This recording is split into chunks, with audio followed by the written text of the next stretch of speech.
우리는 지금 교회력으로 사순절 5번째 주를 보내고 있습니다. 사순절이라는 말은 영어로 렌트라고 하는데, 렌트라는 말은 고대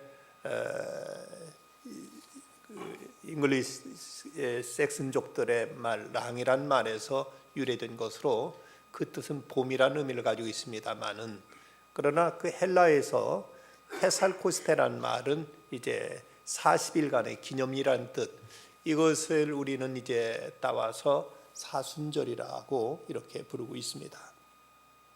사순절이라는 말은 부활절 전으로 역산해서 주일을 뺀 40일간의 기간을 말하면서 참회의 수요일부터 부활절 전까지 40일을 의미하고 있습니다. 어떤 사람이 이 사순절을 삼행시로 지어서 그 의미를 아주 적절하게 잘 표현한 것을 보았습니다. 사순절이란 사, 주님을 사랑하고 순종하며 절제하는 기간이다. 주님의 사랑을 깊이 알고 그 사랑에 응답하며 그리고 그 말씀에 순종하고 그리고 자신을 다스려 절제하는 기간이 바로 사순절이라고 이렇게 말합니다. 사랑이란 말을 우리는 한 가지 단어로 쓰고 있습니다만은 모든 걸 분석적이고 모든 것을 이제 그 사변적으로 규명하기를 좋아하는 헬라 사람들, 그리스 사람들은 이 사랑에 대해서도 4가지 독특한 단어로 사랑을 이제 표현합니다. 그 가운데 하나가 스톨게란 말로서 혈육의 사랑, 부모와 자식과 같은 이런 피부치의 사랑을 이제 스톨게라고 한다면, 친구와 친구 사이의 우정을 필리아라고 이렇게 표현합니다. 그리고 남녀의 사랑을 에로스라고 이렇게 말하는가 하면, 이제 신적인 사랑, 절대적인 사랑, 무조건적인 사랑을 아가페라고 이렇게 말하고 있습니다. 영국의 석학이었던 C.S. 루이스는 그래서 말하기를, 우리는 에로스에 의해서 태어나고 필리아에 의해서 성숙하고 그리고 에로스에 의해서 이제 우리가 성장하고 그리고 아가페로서 완성된다고 이렇게 말하고 있습니다. 소설가 양규자 씨가 그녀의 그 모순이라는 책에서 그런 사랑에 대해서 이렇게 묘사하고 있는 걸 볼 수가 있습니다. 사랑이란 집에서나 회사에서나 거리에서나 비어있는 모든 전화 앞에서 절대로 자유롭지 못한 것이다. 전화의 구속은 점령군의 그것보다 훨씬 더 집요하다. 전화만 보면 사랑하는 사람에게서 전화가 올 것만 같고, 또 전화만 보면 사랑하는 사람에게 전화 걸고 싶어 못 견디는 것이다. 전화벨이 울리기만 하면 그 사람인 것 같고, 오랫동안 전화벨이 울리지 않으면 그 전화가 고장났다 생각된다. 그것이 사랑이다.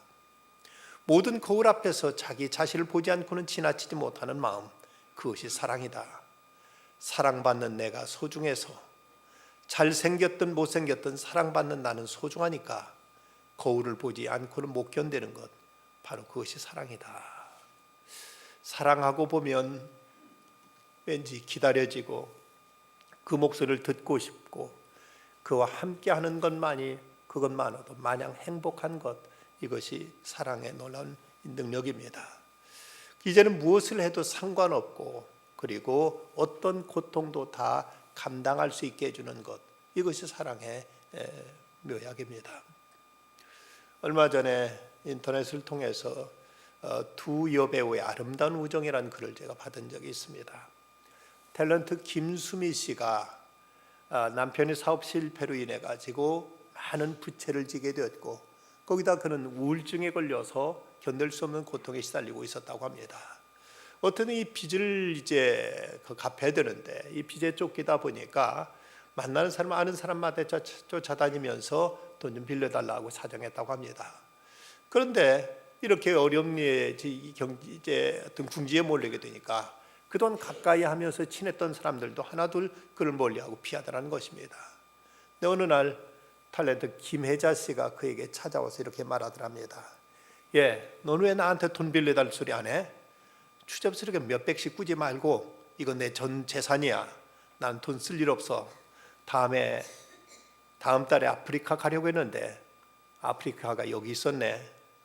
다 찾아서 해결하고 갚지 마. 혹시 돈이 넘쳐나면 그때 주던가. 통장채 그대로 넘겨주면서 자기 전 재산이라고 통장을 주더랍니다. 김수미 씨는 그 돈으로 모든 빚을 다 청산하고 그럼 꽤 오랜 후에 그 빚을 다 갚을 수 있었다고 합니다. 피를 나눈 사이도 아닌데 친하다고 해봤자 그래도 남인데 자기의 전 재산이라고 할 수 있는 그 액수를 그대로 통장채에 주는 그 모습 속에서 이제 그 사랑이 얼마나 고맙고 감사한지 그때 이 김수미 씨는 김혜자 씨에게 이렇게 말했다고 합니다. 언니가 아프리카에 가서 포로가 되어서 납치되면 나를 대신 포로를 하자고 할 거야. 난 꼭 언니를 구하고 말 거야. 하고 이렇게 이제 말했다는 것이죠. 김혜자 씨는 우리가 알고 있는 대로 남대문교회 권사님입니다. 그런 이제 어려운 아프리카 어린이들을 위해서 이제 꽃으로도 때리지 마라는 이제 이 책을 통해서도 그리스도의 사랑을 이제 나타내고 전했던 신실한 그리스도인인데 그 조건 없는 사랑에 이토록 그 김수미 씨는 감격했고 이로 인해서 다시 재기할 수 있었노라고 이런 얘기를 하고 있습니다.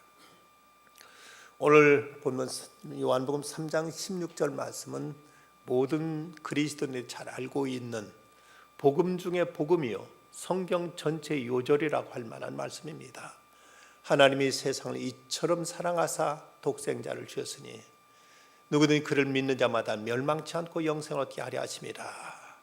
이는 그를 믿는 자마다 멸망하지 않고 영생을 얻게 하려 하심이라. 이 마틴 루터는 이 요한복음 3장 16절을 가르쳐서 그는 축소된 복음이라고 했고 복음의 에센스라고 이렇게 말했습니다.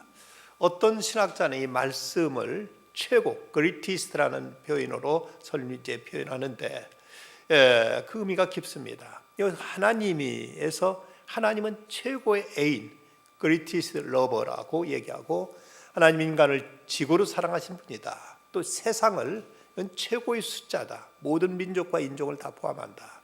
이처럼 사랑하사 최고의 수준이다. 생명을 희생시킨 사랑이야말로 지고의 사랑이다. 독생자를 이건 최고의 선물이다. 더 이상 없는 최대의 선물이다. 주셨으니 이건 최고의 행동이다. 하나님이 자기 자신을 다 주신 것이다. 누구든지 이건 최고의 초청이다. 제한 없는 우주적인 초청이다. 저를 믿는 자마다 최고의 단순함이다. 무조건 믿기만 하면 된다. 멸망하지 않고 이건 최고의 해방이다. 죽어야 할 죄수가 석방되는 것이다. 영생을 얻으리라. 이것은 최고의 소유다. 영생 그 이상의 재산은 없다 하고 이렇게 풀이하고 있습니다. 우리 이 말씀을 통해 몇 가지 진리를 몇 가지 이제 이 말씀의 그 원리를 알게 됩니다. 먼저 하나님은 우리를 이처럼 사랑하셨다는 것입니다. 하나님이 세상을 이처럼 사랑하사 여기서 말하고 있는 세상은 헬라의 코스모스인데 이건 우주, 이 땅 살고 있는 모든 인류를 가르치고 있는 말씀입니다. 당시 유대인들은 그들에게 있어서 이웃을 사랑하는 가르침은 있었지만 그들에게 이웃은 자기들 동족 같은 유대인들만을 이제 국한시켰지 모든 이 땅에 살고 있는 사해 동포들을 다 포함시킨 것은 아니었습니다.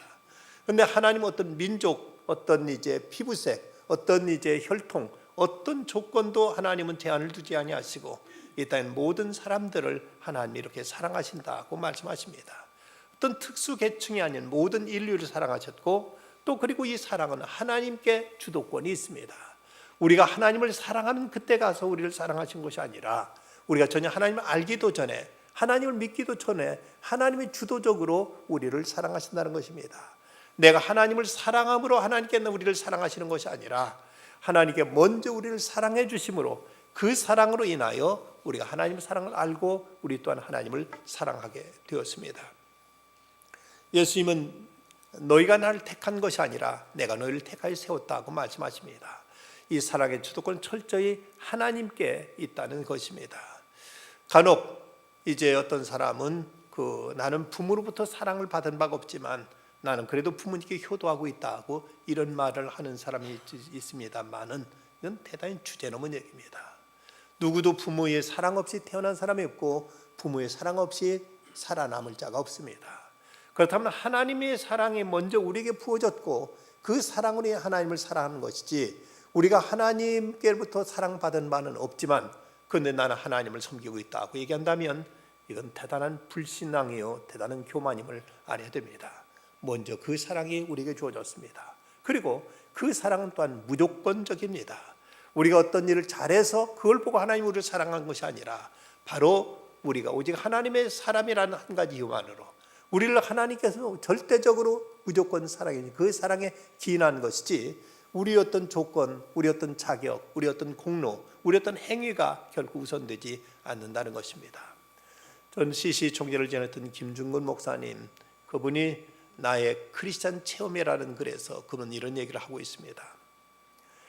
나의 사랑하는 2살짜리 막내딸이 큰 화상을 입어 병원 응급실에서 뜨겁고 아프고 숨이 막혀 눈이 뒤집혀가 혀가 타고 소리를 지르고 있었다. 20%밖에 살 가망이 없다고 했다. 내가 대신할 수만 있다면 10배 뜨거운 물이라도 뛰어들 수 있었다. 목숨을 열이라도 대신 주고 못할 일이 없을 것 같았다. 눈을 만든 자가 보지 않으랴, 귀를 만든 자가 듣지 않으랴. 내게 이 아버지 마음을 주신 하나님, 아버지가 나를 대신 위해 죽으셨다는 말이 실감났다. 우리는 모두 누군가의 자녀이든 부모이다. 위에서 대신 죽어줄 사람을 모두 가지고 있는 셈이다. 하나님이 나를 사랑하신다. 이보다 더 놀라운 사실과 체험이 어디 있을까? 우리가 자식을 위해서는 무엇이든지 아낌없이 다 할 수 있다는 것이 부모의 마음일진데 하나님이 그토록 우리를 사랑하셨습니다. 그런데 부모로서 자식을 그렇게 사랑함에도 불구하고 하나님은 당신의 하나밖에 없는 아들을 또 우리를 위해서 희생하셨다면 그 사랑이 얼마나 크고 위대한가. 우리는 간혹 내 자신에게 어떤 그럴 만한 선함이 있고 그럴 만한 어떤 하나님 앞에 어떤 이제 선행이 있어서 그래서 하나님 우리를 사랑한다 싶지만 결코 그것이 아닙니다. 부모가 자식을 사랑한다는 아무런 조건이 없습니다. 공부를 잘하든 못하든 이쁘게 잘생겼든 못생겼든 전혀 이것이 문제가 되지 않는 것입니다. 어떤 형제가 서로 더 이제 같이 이제 지내다가 동생이 좀 말썽을 부리니까 형이 나무랍니다. 너 정말 그렇게 못되게 굴면 아버지가 너 사랑하시지 않아 하고 이렇게 소리를 지르니까 그 말을 듣고 있던 아버지가 그 아이를 두고 이렇게 말합니다. 아니다, 나는 너희들을 사랑한다. 너희들이 좋은 아이가 되면 기쁜 마음으로 사랑하고 못된 아이가 되면 아픈 마음으로 사랑할 것이다. 그래도 너희들이 잘하든 못하든 나는 너를 사랑한다는 말은 이것은 변함이 없단다 하고 이렇게 말했습니다. 하나님은 우리가 잘하면 잘한 대로 우리 기뻐하시면 사랑하지만 우리가 행여 범죄하고 우리가 못된 데 빠질지라도 그래도 우리를 아파하시면서 사랑하시는 사랑의 아버지심을 우리는 알아야 됩니다. 그러면 하나님이 세상을 이처럼 사랑한 그 사랑은 어떤 사랑인가? 오늘 말씀을 통해서 보면 먼저 독생자를 주신 그 사랑입니다. 하나님이 세상을 이처럼 사랑하사 독생자를 주셨으니 공동 번역에 보면 외아들이라고 번역되어 있습니다. 하나밖에 없는 그 아들을 우리를 위하여 주셨다는 것입니다. 이 외아들이라는 것은 어쩌면 부모에게 자기 생명보다 더 소중한데 이런 존재를, 이런 가장 소중한 것을 이제 우리를 위해 아낌없이 주셨다. 그런가 하면 그 아들을 십자가에 못 박으면서까지 우리를 사랑하셨다고 말씀하십니다. 본문 앞에는 14절에 보면 모세가 광야에 뱀을 든 것 같이 인자도 들려하리라 하고 말씀하십니다. 이 말씀 우리가 읽었던 구약의 말씀 민수기 21장에서 유래된 말씀인데 이스라엘 백성들이 애굽에서 나와서 광야를 지나던데 저들이 걸핏하면 하나님 원망하고 모세를 대적합니다. 그러자 불뱀이 나와가지고 저들을 물어 죽입니다. 그러자 모든 백성이 죽어갈 때 모세가 하나님께 부르짖자 이때 하나님께서 놋을 가지고 뱀을 만들어서 장대에 달아라. 그 누구든지 저 뱀을 바라보는 자는 그리스도에 살 것이다 하고 이런 말씀하신 거기에 인해서 장대에 달린 그 놋뱀, 이것은 곧 이제 예수 그리스도의 십자가를 예표한 것으로 예수님께 십자가 못 박혀 죽는 이 희생, 이걸 통해서 우리를 구원해 주신 그 사건을 이제 말씀하고 있는 것입니다. 하나님이 세상을 이처럼 사랑하실 때 독생자를 주셨고 예수님은 십자가를 지시기까지 그리고 십자가와 함께 또 십자가 안에서 우리를 사랑해 주셨습니다. 스위스에서 있었던 일이라고 합니다. 어느 관광버스가 관광객들을 태우고 이제 돌아오고 있는데, 이제 승객들은 모두 다 하루의 여행에 지쳐서 모두 다 잠들어 있었습니다. 그런데 이제 차가 고개를 넘고 이제 내려오다가 그만 운전기사는 갑자기 이제 차에 이상이 있는 것을 느꼈습니다. 그만 브레이크가 파열돼 버려 가지고 제동이 되지 않는 것입니다. 운전사는 몹시 당황해하면서 그는 이제 온통 정신을 집중시키고 이제 점점 속도가 빨라져 가는데 고백길을 이리저리 돌면서 그런 차를 운전하고 있었습니다. 차가 점점 세게 돌면서 휘청거리는 때 그 차 안에 있던 그 승객들은 하나둘 깨어나 가지고 모두 다 한뜩 겁에 질려 있었습니다. 그런데 이제 마을을 지나서 마을 저 앞에는 다시 언덕배기로 올라가는 길이라서 이 마을만 제대로 통과하면 저 언덕배기에서 그대로 올라가다 차는 멈출 수 있었습니다. 그래서 그 모두 다 이제 불안한 마음에 이 마을을 지난 그 마을길에서 여기만 무사히 통과하면 되겠다고 생각하고 있는데, 그런데 한때 아이들이 그 길가에서 놀고 있었습니다. 운전기사는 크락신을 울리면서 애들 비키라고 소리 질렀는데, 근데 아이들 중에서는 대다수가 피했지만 한 아이만이 그걸 못 보고 그대로 이제 그 길가에서 그대로 놀고 있는 것입니다. 그런데 그 아이 옆으로 가게 되면 차는 그 낭떠러지에 떨어지게 돼 있고, 이 아이 그대로 곧장 가게 되면 아이를 칠 수밖에 없는데, 운전기사는 그만 눈은 질끈 감고 그냥 아이를 치고는 그대로 차가 달려서 맞은편 언덕배기에 이제 차가 멈추게 되었습니다. 마을 사람들 다 나와가지고 아이를 그대로 쳐버린 그 운전기사를 향해서 저 살인자고 막 소리를 질러댑니다. 근데 운전기사는 아무 말도 못하고 자기 가슴을 쥐어뜯으면서 눈물을 뿌립니다. 이 모습을 보고 있던 다른 사람이, 아니 저 아이가 저 운전기사의 아들이잖아 하고 말합니다. 자기 아들이 뛰어노는 걸 보고도 그는 승객을 살리기 위해서 자기 아들을 차로 밀어버리면서까지 승객들의 생명을 건졌던 것입니다. 어쩌면 하나님께서는 당신의 독생자 예수 그리스도를 희생하시면서 바로 우리들을 구원하시기 위해서 이 엄청난 희생을, 엄청난 대가를 주님은 우리를 위해서 지불하셨습니다. 그렇다면 우리는 이 하나님의 사랑을 알고 이제 예수 그리스도를 우리는 믿어야 될 것입니다. 보면 다시 한번 말씀 보면, 하나님이 세상을 이처럼 사랑하 독생자를 주셨으니 이는 그를 믿는 자마다 멸망치 않고 영생을 얻게 하려 하심이라. 하나님께서 우리를 구원하시기 위해서 독생자를 이 땅에 보내셨다면 바로 예수 그리스도를 믿는 것, 곧 그것은 그를 영접하는 것입니다. 자기 땅에 오매 자기 백성이 영접하지 아니하였으나 영접하는 자, 곧 그 이름을 믿는 자들에게는 하나님의 자녀가 되는 권세를 주셨다. 믿는다는 것은 곧 영접하는 것임을 이 말씀은 이제 나타내고 있다면, 우리가 예수 그리스도를 나의 주님으로 나의 하나님을 모셔드리고 영접할 때, 그럴 때 우리는 하나님의 자녀가 되는 이 권세를 주신다는 것입니다. 중세의 성자 버나드는 말하기를, 하나님이 사람의 아들 된 이 사랑이여 이보다 더 큰 사랑이 없도다. 사람이 하나님의 아들 된 이 영광이여 이보다 더 큰 영광이 없도다 하고 했습니다. 하나님이 사람이 되어서 우리에게 오셔서 우리를 구원하셨다면, 우리는 그 예수 그리스도를 우리들의 구주로 주님으로 영접할 때 우리 이제 하나님의 아들이 되는 이 엄청난 특권과 권세와 영광을 우리는 누리게 된다는 것입니다. 중요한 것은 우리가 예수를 영접할 때 이 모든 은혜는 우리에게 주어집니다. 그리스도를 영접하지 않는다면 하나님께 아무리 우리에게 은혜를 부어주셔도 그 은혜는 우리 것이 될 수가 없습니다. 하늘에서 폭포처럼 비가 쏟아질지라도 그 장독의 뚜껑을 딱 닫아버리면 한 방울의 빗방울도 그 속에 들어갈 수 없는 것처럼, 우리가 예수 그리스도를 보내주신 하나님의 사랑을 알고 그 사랑을 받아들일 때, 예수 그리스도를 우리 마음속에 영접할 때 우리는 하나님의 자녀가 되고, 그럴 때 우리는 그리스도의 그 대속이 우리들의 죄를 속하게 되고, 우리는 하나님의 은총과 그 모든 은사를 누릴 수 있게 된다는 것입니다. 하나님께 우리를 이처럼 사랑하시는데도 예수를 믿지 않는다면 이제는 심판이 있을 것입니다. 그를 믿는 자는 심판을 받지 아니하는 것이요 믿지 아니하는 자는 하나님의 독생자 이름을 믿지 아니하므로 벌써 심판을 받은 것이니라 하고 18절은 말씀하고 있습니다. 성 어거스틴은 말하기를, 사람은 잘 사는 것이 아니면 사는 것이 아니다. 그리고 영원히 사는 것이 아니면 결코 잘 사는 것이 아니라 하고 이런 말을 한 바가 있습니다. 우리들의 생명은 영생으로 이어질 때 우리는 진정 살아있는 것이요 이것이 잘 사는 것이요 이것이 복된 것입니다. 그래서 리빙스턴도 말하기를, 영원한 나라와 연결되지 않은 모든 일은 아무런 유익이 없다고 말을 합니다.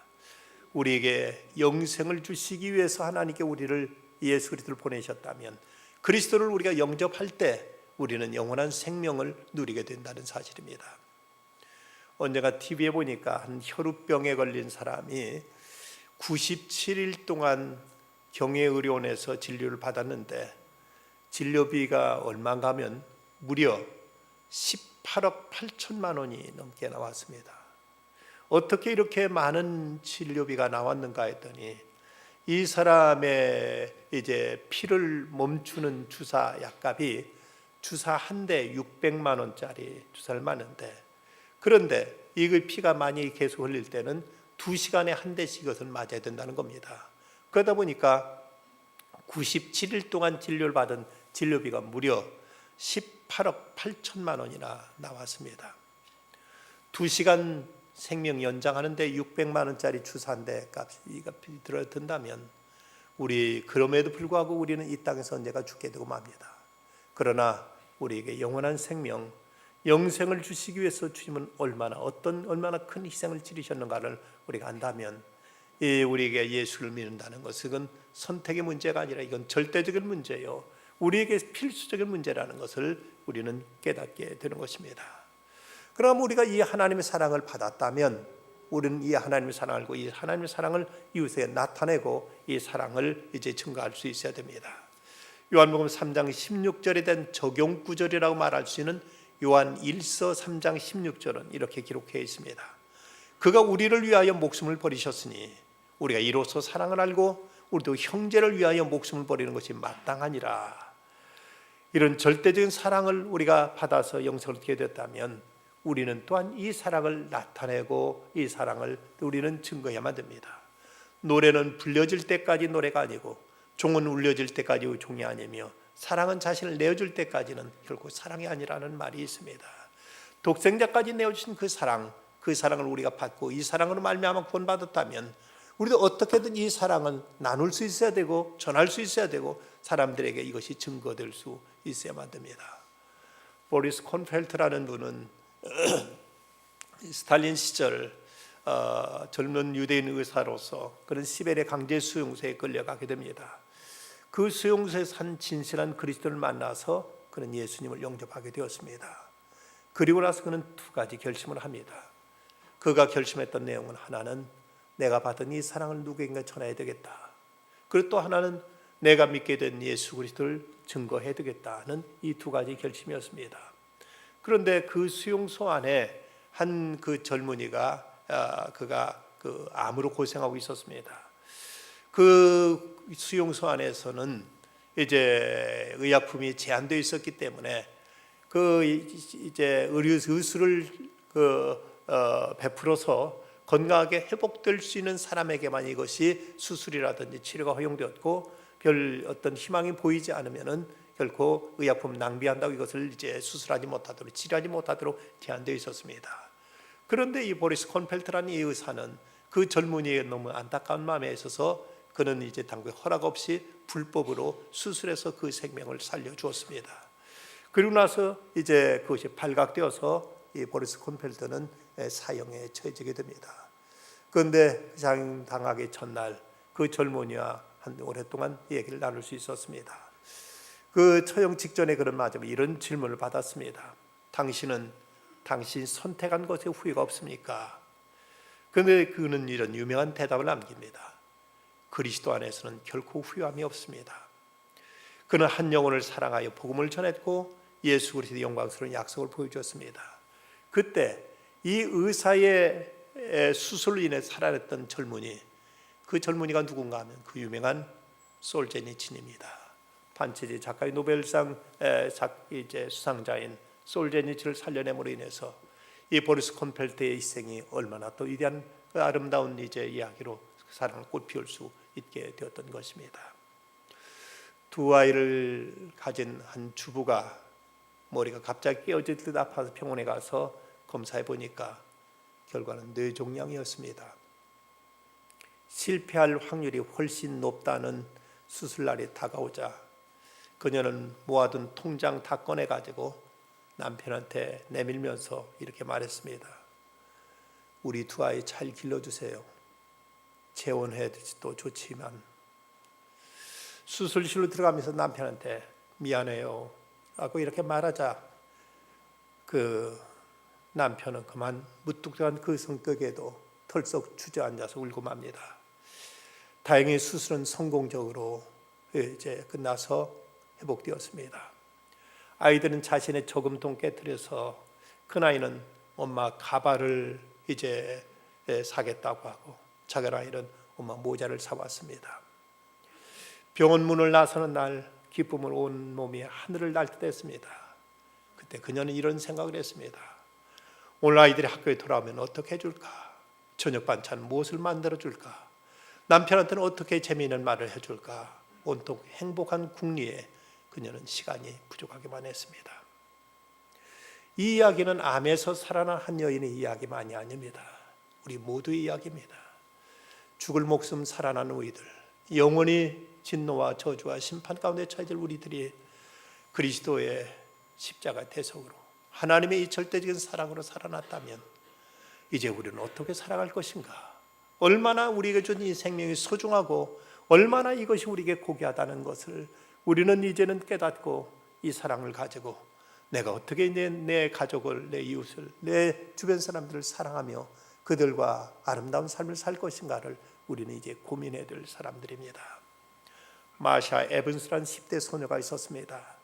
입주에 신경이 잘못돼 가지고 이것을 수술받다가 그만 설상가상으로 신경을 끊어서 입이 비틀어지고 말았습니다. 이때부터 이 아이는 두무물출하고 아무하고도 얘기를 하지 않습니다. 집에 와서도 그는 엄마하고도 말도 나누지는 않습니다. 그녀의 13번째 생일을 맞던 날 그녀에게 아름다고 예쁜 치자꽃 화분이 배달되었습니다. 선물로 누군가 보냈는데 거기에 이런 카드가 껴 있었습니다. 마샤, 내가 너를 사랑한다 하는 이런 카드가 있었습니다. 이 치자꽃을 보던 마샤는 몇 달 만에 입을 열었습니다. 엄마, 누가 이 꽃을 보냈을까? 글쎄다, 누굴까? 아마도 누군가 너를 좋아하는 남학생이겠지. 누가 나 같은 것을 사랑한다고? 아니야, 널 좋아하는 사람이 있을 거야. 그럴까? 그러더니 이때부터 이 아이의 말문이 터졌습니다. 그리고는 매년 그녀의 생일만 되면 이 치자꽃과 함께 너를 사랑한다는 이 카드가 거기 꼽혀 있었습니다. 그때부터 그녀는 말문을 열고 마음이 밝아지면서 사람들과 대화를 나누고 친구와도 사귀고 하다가 나중 후에 좋은 사람 만나서 결혼까지 하게 되었습니다.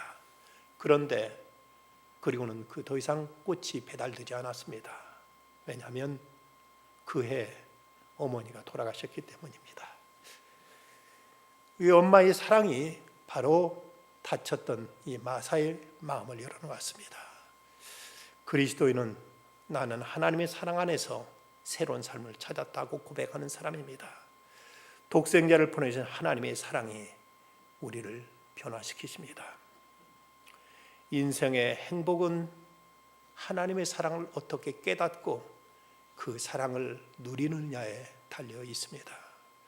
독생자까지 아낌없이 내어주신 하나님, 그리고 십자가에 못 박기까지 우리를 희생하신 예수 그리스도의 사랑, 그 하나님의 사랑, 예수 그리스도의 사랑을 우리가 안다면, 깨달았다면 우리는 행복한 사람들입니다. 그리고 이제 그 사랑을 나누면서 우리는 더 큰 행복을 우리는 갖고 갈 것입니다. 하나님이 세상을 이처럼 사랑하사 독생자를 주셨으니 이는 그를 믿는 자마다 멸망하지 않고 영생을 얻게 하려 하심이라. 이 하나님의 절대적인 사랑 안에서 이 환난 많은 세상 속에서도 천국의 생명을 누리며 나누며 살아가는 참된 그리스도인들이 다 되어야만 되겠습니다. 기도하십시다. 거룩하신 아버지 하나님, 저희들이 주님을 알기도 전에, 믿기도 전에 이것이 무엇 하나 주 앞에 선한 것이라고 내놓을 만한 것도 없는 저희들을 위해서 주님은 독생자를 저에게 보내주셨고, 예수님은 저희를 위하여 십자가 지시면서까지 내가 너를 사랑한다고 말씀한 그 사랑 때문에 저희들이 오늘도 하나님 품 안에 찾아 나올 수 있게 되었습니다. 주님, 이 사랑을 알게 하시고 이 사랑 누리게 하시고 날마다 이 사랑에 겨워서 살아가는 참된 주님의 사람들 다 되게 해 성령께서 저희들을 사랑으로 일깨워 주시옵소서. 그리고 이 사랑 나누며 베풀며 전하며 살아가게 하여 주시사 비록 어두운 세상이지만 빛을 보게 하여 주시고 주의 영광을 체험하게 하여 주시며 주의 생명에 젖어 살아가는 저희들 다 되게 하여 주시옵소서. 우리 주 예수 그리스도의 이름으로 간절히 기도드리옵나이다. 아멘.